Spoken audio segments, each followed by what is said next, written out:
The Infernal Hulk, issue number 4. That's right, folks.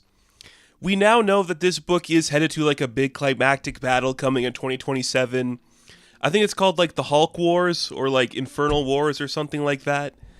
And that's going to like wrap up the Philip Kennedy Johnson era of Hulk, which I only just got into. I've only been reading the Infernal stuff. I know he's been doing a bunch of crazy shit. And this is crazy, but this is good, you know?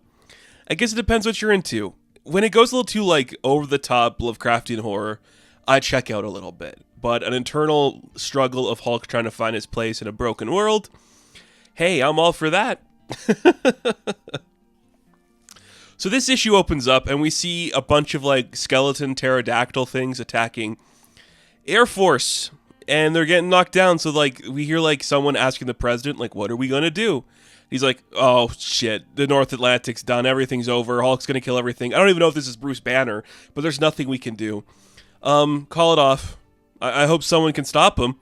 Or I hope Bruce is alive and he could stop him, because we sure as hell can't. But where's Hulk? Where's like normal Hulk? Because this version of the Hulk we know is called Eldest. It's an old god that took over the body of the Hulk and is now terrorizing the people of Earth. Well, let's see what Hulk's up to. He's in some weird dead world or whatever. I'm not sure what version of the Hulk this main one we're following is supposed to be. He's got shaggy hair, he's got blue pants, and he speaks in full sentences. This gives me a few vibes of like the Max, you know? Like that's kind of what I'm feeling from this. But also very Al Ewing stuff from the Hulk, which makes a lot of sense. So this is like a weird, disgusting world where big skeletons and eyeballs are everywhere, and Hulk's in like a weird blood puddle, and there's like embryos growing in mushrooms, and you're like, what the fuck? So this Hulk just continues on his merry way. He finds like a knapsack with Captain America's shield sitting on it, and then like a big wolf comes to attack him. It's got a little dolly in its mouth, but that's Hulk's dolly. So he gets mad, and then he runs into some guy with a fire who speaks with an Asgardian tongue. And I'm sorry, but is this a character that is from another version of a Hulk book? Because I don't know who this is supposed to be. We do the symbolism where Hulk has to follow the Raven, and they do have like the Asgardian like speech dialect to them, and there's like a wolf. So like I'm getting the sense of like elder god that's dead, but which one is this supposed to be? Because I don't know where they all are at the moment. Like Odin's doing something in the Thor book, so I don't think it's Odin.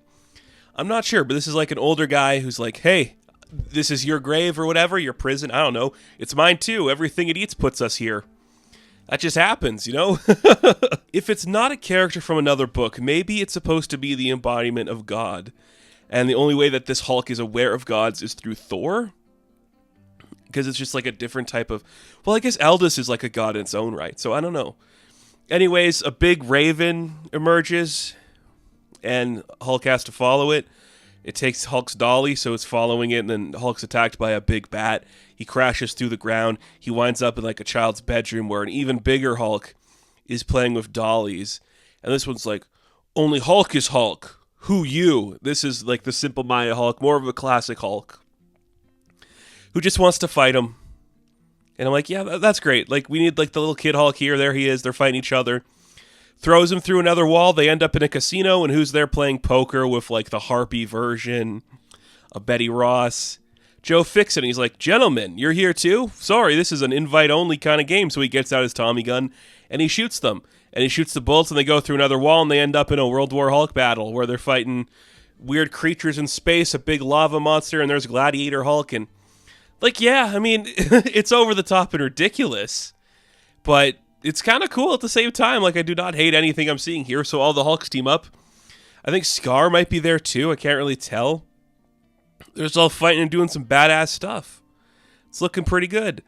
And they're kind of winning, and then suddenly we learn that, like, what we're doing and what we're inside of is at the belly of the Eldest, and this is everything that she's eaten. So there's, like, millions of things in here that she's eaten that are alive inside her. So we're all inside of Eldest at this moment is the vibe I'm getting. And then Eldest eventually shows up, and she's like, I hate all of you. Why did you have to come together? This is stupid. It's insane. It's truly insane. And now all the Hulks and weird characters have to team up and fight Eldest. Yeah. It's really cool. It is over the top and ridiculous as all hell, but one thing I really like about Hulk comic books, and this is kind of just going off on a tangent for a minute, so please don't mind me. There's never going to be a Hulk movie adaptation that does this thing. There are 4 distinctive versions of Hulk we see in this book. 5 if you count Eldest. We are never going to see a movie that has any of these interpretations of this character. So it's just kind of cool, like, how Hulk can, like, survive outside of the MCUification of him. Nonetheless, Eldest reminds us that she's Hulk now and she's strongest one there is, so she banishes them all back to, like, the realms where they're supposed to be inside her belly, and they cannot escape it. She rips, like, the child one apart, and they all get, like, vanished back to where they're supposed to be. Not looking good. So then our main Hulk wakes up, and the Raven's watching him again. And he's like, "What have you learned, my fractured son?" He's like, "I'm not alone." He's like, "Yeah, you're right. You got to get your boys back together. The Hulk's got to team up and take her ass down. How can we do that? I guess we'll find out. We'll need another ally." And then we see, like, the inference for the next issue is next time, Infernal Hulk versus the One Above All. So we're going back to that well, which I think was one of, like, the best modern interpretations of Hulk we've seen in a long time. From the Al Ewing run, when Hulk literally gets to, like, the end of everything, and he's standing with, like, the One Above All being there, and he's like, "Why did you make me? Why am I like this?" So let's go back to that well. I think it's time. It's been a few years now. Let's do that. It's, like, the best Hulk's been in a long time. I want to see what that's going to be. This is insane. This is over the top. This is ridiculous in all of the right ways. There's nothing about this I find annoying or, like, poorly executed. It just goes into that thing where I don't know if this is what I want to read. But I don't know, man. The more I think about it, the more I'm like, should I just get a bunch of Hulk action figures and have them fight big dinosaurs? I think I'm there. I think I'm there. Like, this looks awesome. I don't know. I'm just excited. So maybe this is going to stick the landing. I don't know. I think it's funny in a sadistic kind of way. Maybe I'm broken inside. I don't know. So, The Infernal Hulk, issue number 4. I am going to give an 8 out of 10.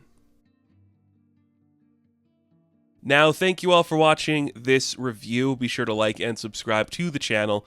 And of course, you can check me out in the next one. Have fun, stay safe, good luck.